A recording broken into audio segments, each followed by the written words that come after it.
اور سمپل طریقہ ہے جس میں بی کا اس میرڈ خاتون کا جو اپنے شوہر سے چھٹکارا چاہتی ہے اس کا سمپل سا یہ اس کی پریئر ہوتی ہے کہ بھئی مجھے کچھ لینا دینا نہیں ہے، مجھے نہ میرا مہر چاہیے نہ مجھے کچھ اور، مجھے جو ہے اس شخص سے میری جان چھڑا دی. اس صورت میں آپ سمپلی سوٹ فار خلا کرتے ہیں. وہاں آپ کو اپنا جو وہ بی ہے مطلب اس کو جو اس کا رائٹ آف مہر ہے، ڈاور ہے، وہ ویو آف کرنا پڑتا ہے. اب وہ 1000 ہو، 1,00,000 ہو یا جتنا بھی ہو تو وہ سرنڈر کرے گی. ٹھیک ہے جی. یہ خلا میں اس کو یعنی لا میں لکھا ہوا ہے کہ اس کو سرنڈر کرنا پڑے گا. اگر آپ مسلم فیملی لاز آرڈیننس 1961 دیکھیں تو اس میں جو سیکشن ہے اس میں یہ ہے کہ اس کو جو اب سرنڈر کرنا پڑے گا. خلا کا جو اس میں سیکشن دیا گیا ہے، یا اس میں جو اگر آپ اس کی کمنٹری میں بھی جائیں تو آپ کو زیادہ ڈیٹیلز وہاں پہ مل جائیں گی. دوسرا ہم آ جاتے ہیں جو سیکنڈ فارم ہے for taking the divorce by female from the court of family law. تو وہ آتی ہے ڈیزولوشن آف میرج. اب آپ کہتے ہیں کہ مجھے خلا تو چاہیے، اس بندے سے چھٹکارا تو چاہیے، لیکن اس نے میرا ڈاور بھی دینا ہے، اس نے میرا حق مہر دینا ہے.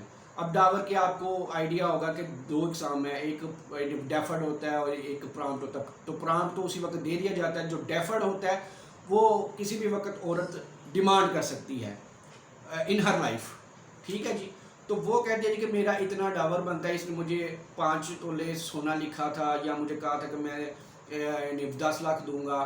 تو جو بھی وہ اماؤنٹ ہوگی وہ اس کو لینا چاہتی ہے تو پھر اس کو آن دا بیسس آف ڈیزولوشن وہ مل سکتا ہے. صرف اگر خلا کا کرے گی تو وہ اس کو ویو آف کرنا پڑے گا.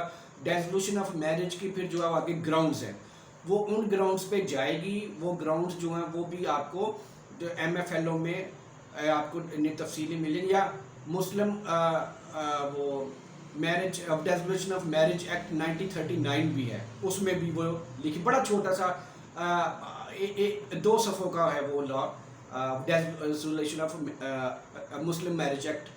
تو اس میں یہ بڑی تفصیل سے یہ بیان ہوئی کہ کن کن صورتوں میں وہ ڈیزولوشن آف میرج سیک کر سکتی ہے. تیسری اہم چیز آ گئی وہ جسٹیٹیشن آف میرج. یہ کب ہم کرتے ہیں، کب ہم ایک خاتون کو خلا اور ڈیزولوشن کے علاوہ جسٹیٹیشن آف میرج میں لے کے جاتے ہیں اور ہم suit for jactitation of marriage file کرتے ہیں.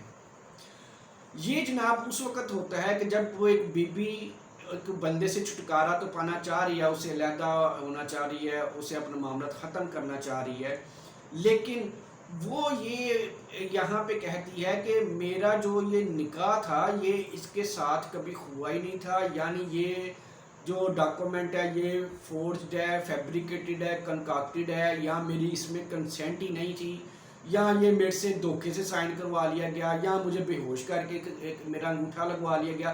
مختلف سینیریو اس میں ہو سکتے ہیں جو آپ کو جیسے جیسے آپ ڈیل کریں گے آپ کو آئیڈیا ہوتا جائے گا. لیکن یہاں پہ صرف میں اس کو آپ کو اس کا کنسیپٹ دے رہا ہوں.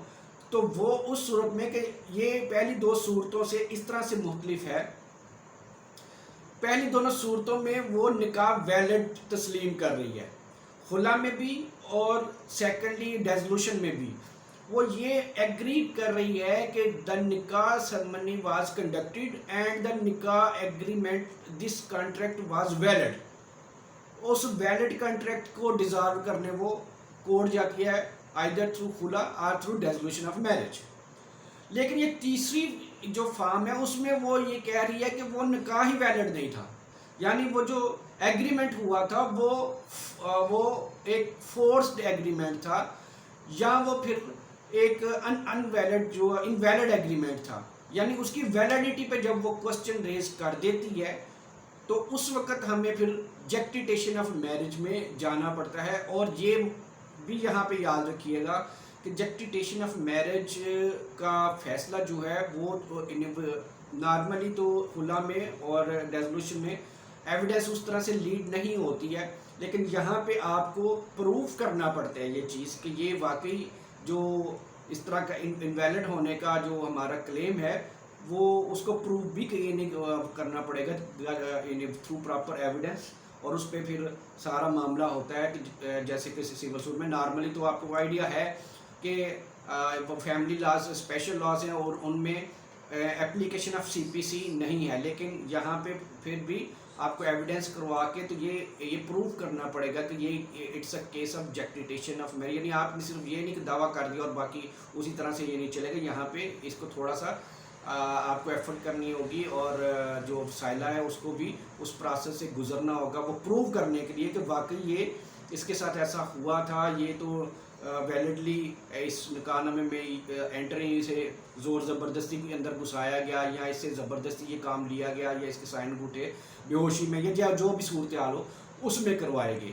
تو یہ جناب 3 صورتحال ہیں جو میں نے آپ کو ایکسپلین کی ہیں، تو اسی لیے کی ہیں کہ یہ ہمارے ہاں جیسے کہ میں نے سٹارٹ میں کہا کہ اس کو آپ کو جو اب ڈیورنگ دی 3 or 5 ایئرز، اب تو ہر جگہ پہ 5 ایئرز ہے، تو 5 ایئرز میں ممکن ہے کہ یہ ابھی بھی وہ کئی جگہوں پہ یہ فیملی لاز نہیں اتنی ڈیپتھ میں پڑھائے جاتے، تو لہٰذا اگر آپ سول لا کی پریکٹس کرنے کا ارادہ رکھتے ہیں فیملی لاز کی، تو اس کے لیے یہ ویڈیو آپ کے لیے بڑی ہی ویلیویبل ثابت ہوگی۔ آپ کا کوئی بھی کویشچن ہو، کوئی بھی بات مائنڈ میں ہو، تو آپ نیچے کمنٹ سیکشن میں وہ پوچھ سکتے ہیں۔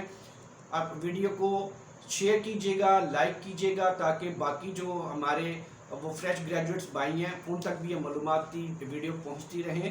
تو ملتے ہیں اگلے اسی طرح کی کسی اور ٹاپک میں، تب تک اپنا سب کا خیال رکھیے گا۔ ٹیک کیئر جی، خدا حافظ۔